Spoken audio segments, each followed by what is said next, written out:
langsung saja sudah. Kita lihat pada ayatnya yang ke 8 dan ayat yang ke 9 saja sudah. Kita mulai ayat yang ke 6 sampai ayat yang ke 9. Harusnya kita dari ayat yang pertama. Kita mulai ayat yang ke 6 sampai ayat yang ke 9. Sama-sama kita baca 1, 2, 3. Lalu Musa menerima kereta-kereta dan lembu itu dan memberikannya kepada orang Lewi. 2 kereta dan 4 ekor lembu diberikannya kepada Bani Gerson sesuai dengan keperluan pekerjaan mereka, dan 4 kereta dan 8 ekor lembu diberikan kepada Bani Merari sesuai dengan keperluan pekerjaan mereka di bawah pimpinan Itamar anak Imam Harun itu. Tetapi kepada Bani Kehat tidak diberikannya apa-apa, karena pekerjaan mereka ialah mengurus barang-barang kudus yang harus diangkut. Ya, saudara. Saudara, kita melihat bagaimana para imam ini difasilitasi. Ya, para imam ini diberikan fasilitas, saudara. Apa itu? Kereta yang ditarik oleh lembu. Ya. Untuk apa? Untuk mempermudah, karena kan mereka sifatnya knockdown, saudara. Mereka sampai di satu tempat, mereka bangun kemah suci, mereka dirikan kemah suci, tetapi ketika mereka harus berangkat, tiap awan berangkat lagi, maka mereka harus bongkar, saudara, dan harus dibawa lagi. Ini seluruh perkakasnya, tiang-tiangnya, ya, kain-kainnya, itu kan berat, saudara. Ya. Tetapi yang aneh, saudara, kalau saudara melihat di sini, ya, dari Gerson, dari Merari, dari Kehat, ada satu kaum yang nggak dikasih fasilitas ini, yaitu Kehat. Kita tahu bersama, ya saudara, seperti yang kita sudah pernah bahas dalam pasal yang keempat, saudara, itu kita bilang, coba sama-sama kita buka sebentar lagi, saudara.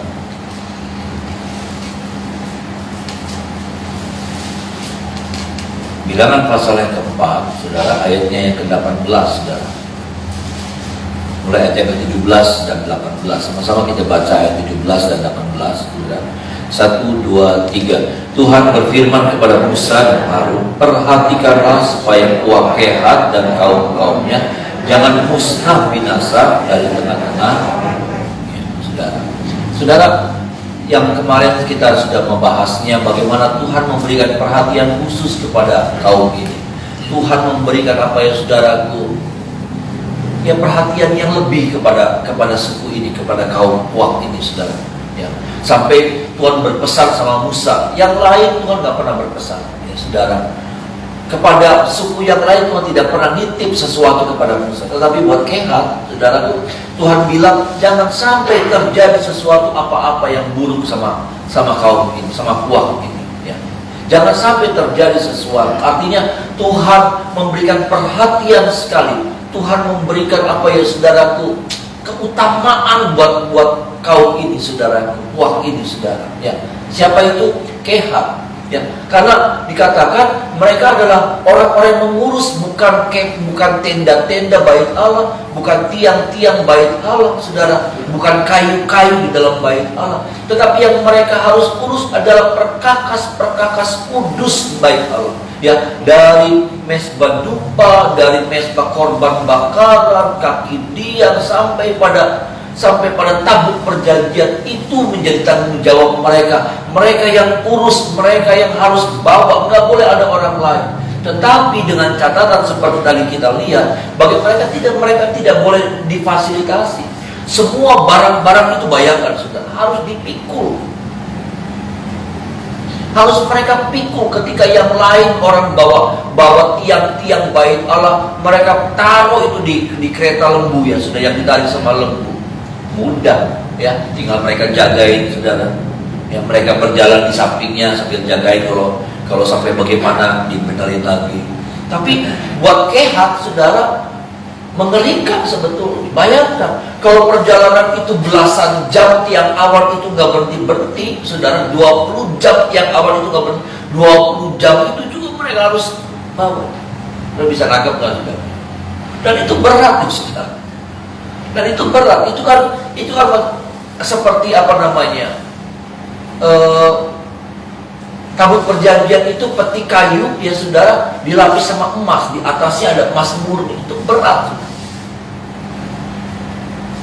Mereka harus gotong, ya saya nggak ngerti apakah itu gantian, tetapi tidak ada fasilitas di mana mereka bisa taruh itu di satu kendaraan, saudara, di satu kereta, di mana lembu yang tarik.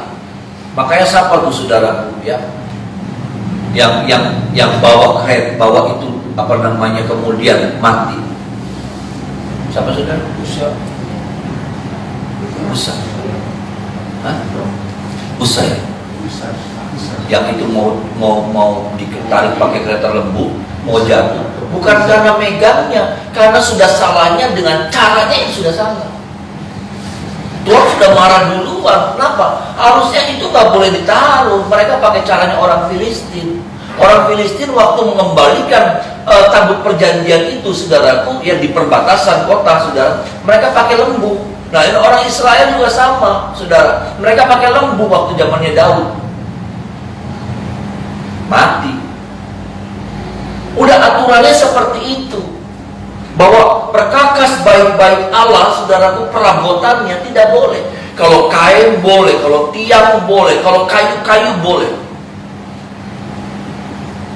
Tapi itu semua, saudaraku, perkakas-perkakas utamanya tidak boleh, mereka harus bikin. Jadi nggak aneh, saudara, yang saya katakan bahwa tanggung jawab saudara yang berat. Maka saya percaya ada perhatian-perhatian Tuhan juga yang lebih yang Tuhan berikan buat saudara dan saya. Ada amin, saudara. Ya. Kita memang punya resiko yang lebih besar. Tapi kemuliaan perhatian Tuhan juga lebih besar daripada yang lain. Bisa bilang amin, saudara. Kadang-kadang kita mau yang besar, tapi dengan tanggung jawab yang remeh-temeh. Kita mau tanggung jawab, kita mau kemuliaan yang besar, kita mau perhatian Tuhan yang besar, tapi hanya yang ringan-ringan yang kita mau ambil. Gerson dan Merari tidak mendapatkan perhatian seperti itu. Kenapa? Karena mereka sudah mendapatkan fasilitas, dapat kereta, dan mereka juga tidak punya resiko. Karena ini, saudaraku, Kehat, kalau dia salah memegang, kalau dia salah memperlakukan ini perabot-perabot baik Allah, sudah mati resiko. Punya tanggung jawab, punya resiko. Saudara, kepercayaan Tuhan lebih kepada saya, maka resikonya juga lebih yang saya harus tanggung. Tapi saya harus bilang juga, kemuliaan Tuhan juga lebih yang Tuhan berikan buat saya dan saudara. Amin, saudara. Ya. Jadi maksud saya, ini sudah bagiannya, ini sudah rumusnya. Nggak bisa kita minta kemuliaan, kepercayaan, perhatian Tuhan yang lebih, tapi dengan hal-hal yang sepele yang kita kerjakan. Ketika dipercayakan tanggung jawab yang lebih, ketika dipercayakan sesuatu yang besar, ya saudara,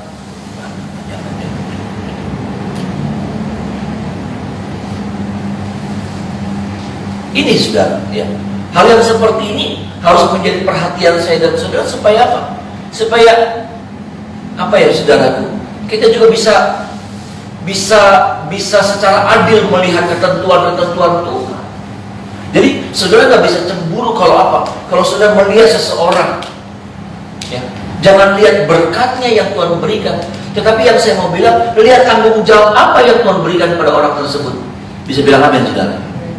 Tanggung jawab apa yang Tuhan berikan kepada orang itu, sehingga kemuliaan Allah juga lebih diberikan kepada orang. Ini harus, saudara. Hal yang seperti ini, biarlah ini menjadi perenungan buat saya dan saudara, karena saya melihat Kehat dengan segala tanggung jawabnya yang sulit, Kehat dengan tanggung jawabnya yang beresiko tinggi, tetapi ada perhatian Tuhan yang khusus, ada sesuatu yang spesial yang Tuhan berikan kepada Kehat. Sampai Tuhan bilang sama Musa, jangan sampai musnah ini kaum Kehat. Ini bagian yang pertama yang kita lihat, baru saudara, pagi hari ini, tentang kita mengulang lagi tentang apa yang tanggung jawab, ya. Bagaimana kehidupan orang percaya juga harus mau memikul sebuah tanggung jawab, ya. Dan di dalam tanggung jawab itu ada kepercayaan Tuhan, ada kemuliaan Tuhan, saudara, yang Tuhan mau berikan kepada kita, ya, saudara. Saudara, maaf ya, saudara, punya jemaat 10 sama punya jemaat 100 beda. Punya jemaat 100 sama punya jemaat 200 beda tanggung jawabnya. Amin, saudara. punya jemaat 500 sama 700 beda. Nah, sekarang begini, saya mau punya jemaat kayak orang-orang gitu, ya ribuan. Tapi dengan tanggung jawab seperti yang sekarang ini nggak bisa. Ada orang-orang yang dipercayakan ribuan, 5.000, waduh saya kagum, 7.000, 10.000. Jangan lihat 5.000-nya, 10.000-nya. Tapi yang saya harus lihat apa? Tanggung jawab yang lebih besar yang Tuhan berikan kepada orang. Kalau lihat 5.000-nya, 7.000-nya, 10.000-nya, ada yang 20.000, ada yang 50.000, saudara. Jemaat, bayangin saudara, jemaat 50.000. Kalau saya dengan melayani, mengembalakan dengan kapasitas saya seperti ini, berantakan. Iya dong saudara, berantakan. Tidak terlayani orang-orang yang ada, tidak terlayani. Ini saudara, ini yang harus kita perhatikan, saudara. Ya, maksud saya percaya Tuhan menyediakan tahun depan itu tahun kemuliaan, tahun kemenangan, ya saudara. Tahun banyak hal yang Tuhan yang kita belum pernah alami, tetapi di tahun depan saya percaya dalam nama Yesus ada hal-hal baru yang Tuhan mau buat dalam hidup saya, saudara. Tapi saya harus katakan juga ada tanggung jawab yang Tuhan berikan sama saya, yang mungkin itu melelahkan, mungkin itu menakutkan, mungkin itu secara jujur, saudara. Tuhan yang tahu isi hati saya yang paling dalam. Nggak pernah mau saya pengen jadi ketua umum sinode, nggak pernah mau. Saya cuma takut sama Tuhan aja. Nggak ada. Buat saya kalau orang lain pengen bangga, buat saya jadi gembala GSPD Fidel ini, saudara. Ini sudah sebuah kebanggaan, ini sudah sebuah anugerah, ya bos.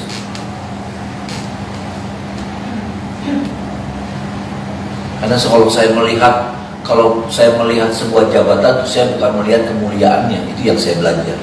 Kalau saya melihat jabatan, yang saya lihat apa? Tanggung jawabnya. Dan kita juga harus seperti itu. Ada amin, saudara. Kalau kita dipercayakan sesuatu, jangan lihat, oh yakin sekian kita jadi kian. Yang kita harus lihat adalah tanggung jawab. Tanggung jawab, memang ada kemuliaan, tapi ada tanggung jawab.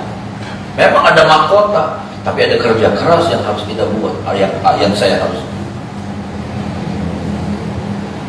Dan tolong kita bagi hari ini ya saudara. Bagian yang kedua dari pasal ini, saudara, kalau saudara melihat mulai ayat yang ke-7, saudara.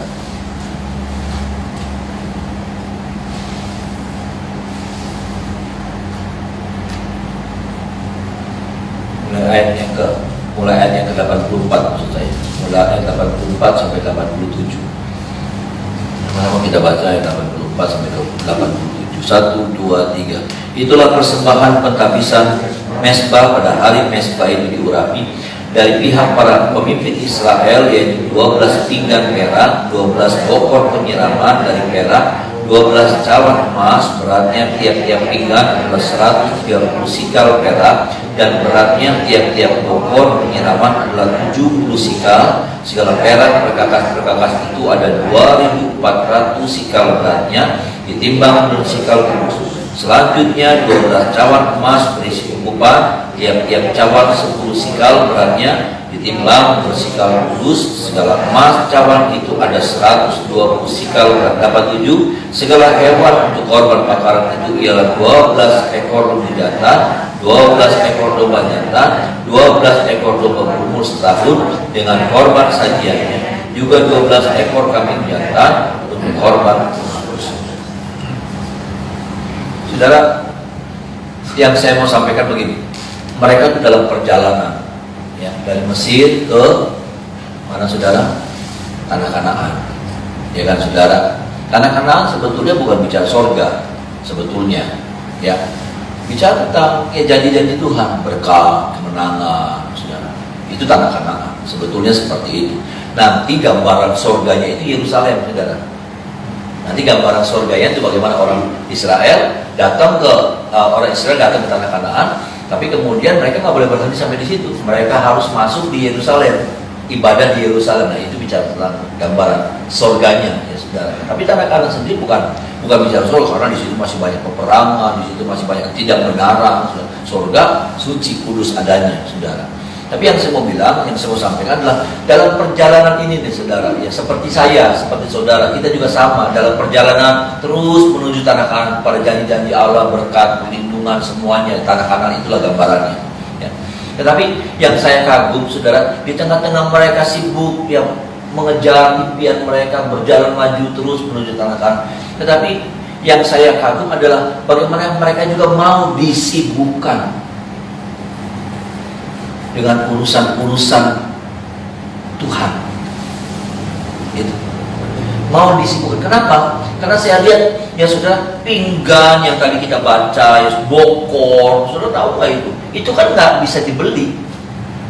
Nanti ya saudara ya. Jadi tiap-tiap suku nih saudara, tiap-tiap pemimpin dia berusaha untuk bentuk ya saudara, ada harta, ada perak yang dikumpulkan terus dibentuk. Kalau mereka lagi berhenti ya saudara, mereka bentuk, mereka beri waktu, beri diri untuk tidak predikit gitu ya saudara. Tapi mereka bentuk bokor, mereka bentuk pinggang, mereka bentuk yang begituan, ditimbang secara benar, pakai timbangan kudus, saudara. Jadi maksud saya itu saudara, bagaimana mereka membiarkan diri mereka disita waktunya untuk Tuhan. Gitu. Mereka mengizinkan hidup mereka disita waktunya untuk Tuhan, untuk kepentingan Tuhan. Padahal sama perjalanan mereka sama saya, sama saudara, kita sama mereka itu sama dalam perjalanan kita ke tanah Kanaan. Tapi hebatnya ya saudara, bagaimana mereka tuh punya waktu. Mereka menyediakan waktu. Kalau sudah bicara buat Tuhan, mereka menyediakan waktu. Mereka memberi diri, mereka membiarkan waktu mereka disita. Saya mau bilang kata kasarnya, disita, tersita untuk Tuhan.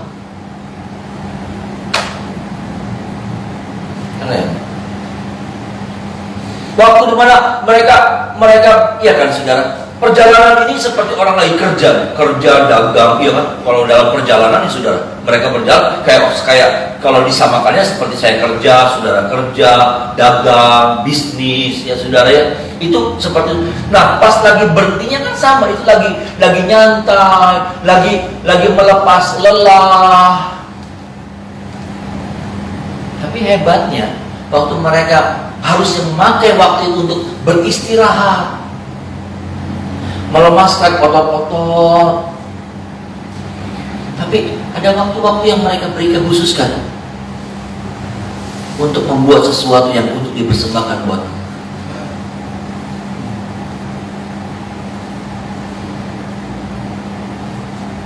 Hebat. Kira-kira kita juga belajar seperti itu. Kita mengizinkan waktu-waktu kita Tuhan ambil untuk kemuliaan Tuhan. Ada amin saudara. Seperti pagi ini sebelum saudara bergerak, maju, melangkah, ya, ini juga bukan perkara gampang. Dan saya percaya Tuhan menghargai apa yang saudara sudah buat untuk Tuhan. Malam udah kerja capek, ya, pagi-pagi mesti bangun, atau pagi-pagi bagaimana badan kurang enak. Kita membiarkan waktu kita disita. Sebentar saudara beraktivitas, bukan? Ya kan? Dagang, ketemu orang, bisnis, capek. Tapi itu saudara, bagaimana orang-orang ini membiarkan itu.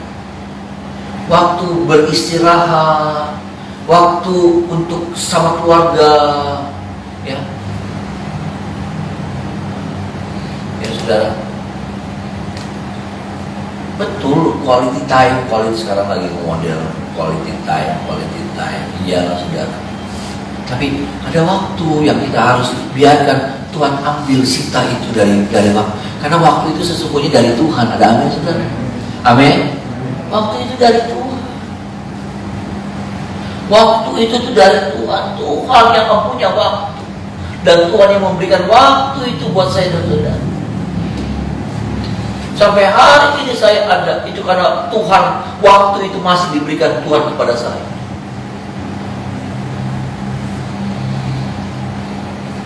Biarlah ya, waktu-waktu ibarat Tuhan gak minta 24 jam, enggak. Tuhan gak minta seperti itu. Tuhan cuma minta bagian-bagian kecil sebetulnya. Dan saya percaya orang-orang ini juga nggak seharian gitu. Nanti ada kumpul sama keluarga, tapi ada waktu-waktu di mana mereka ingat mereka harus lanjutkan lagi itu, buat pinggan, buat bokor, buat apa macam-macam sudah. Ya, mereka mesti duduk lagi, kerjain lagi. Tuhan gak minta sama kita menyita waktu kita 24 jam dan minta Tuhan minta 5 jam, minta 10 jam, minta 3 jam, enggak juga. Tuhan cuma minta bagian kecil dari waktu-waktunya kita. Kalau saja 24 jam diambil 1/10-nya saja, udah 2 jam. Iya. 60 menit. 10%-nya aja. Dan saya berpikir begini, enggak juga Tuhan minta. Ada waktu di mana kita seperti tiap pagi cuma 1 jam. Nanti di rumah kita baca Alkitab cuma 15 menit, 1 jam 15 menit. Doa saudara mungkin di rumah cuma setengah jam, 1 jam 45 menit, nggak sampai 2. Tapi yang Tuhan mau ada loh saudara, terhubungnya saya dan saudara dengan Tuhan. Ada amin saudara. Terhubungnya kita, connect. Kalau kita jadi lupa sama yang namanya connect, kalau kita lagi jadi nggak ngerti sama yang namanya ngecas, iya kan saudara? Kalau kita jadi nggak ngerti, saudara boleh punya alat elektronik paling hebat kayak apapun juga, saudara boleh punya apapun juga, handphone yang paling hebat, ya. Handphone yang paling canggih yang dibuka, yang sekarang Samsung tuh saudara, ya. Gelar saya sudah S20, jangan macam-macam sama saya. Udah jangan macam-macam sama saya. Cuma pintar saya sekarang. Ya. Sekarang ada handphone yang dibuka tuh sudah. Tapi saya cuma mau tanya sama saudara, kalau itu terus dipakai dan nggak pernah dicas, bisa berfungsi nggak saudara? Tolong dijawab dengan suara yang keras. Ya, terima kasih banyak saudara. Ya, nggak bisa. Pakai terus, perlu canggih. Ngedrop. Dan ketika engkau ingin menggunakannya, nggak bisa apa-apa. Ini jadi kayak kayu mati. Ini seperti handphonemu itu, seperti batu.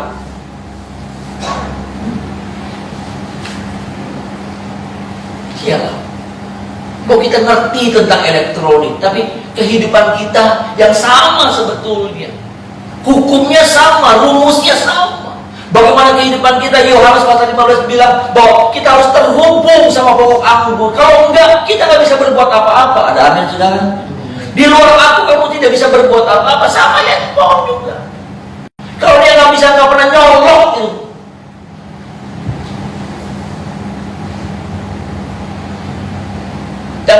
Jangankan buat main game, buat SMS yang paling sederhana.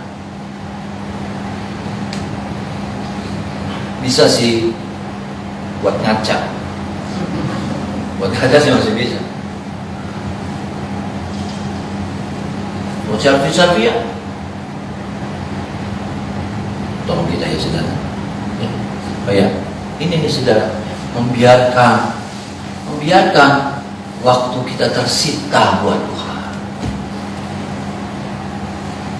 Adakah sia-sia? Oh enggak. Baca Yohanes pasal 15. Kalau kamu tinggal di dalam aku dan aku di dalam kamu, kamu akan berbuah dan berbuah banyak. Ada amin sudah?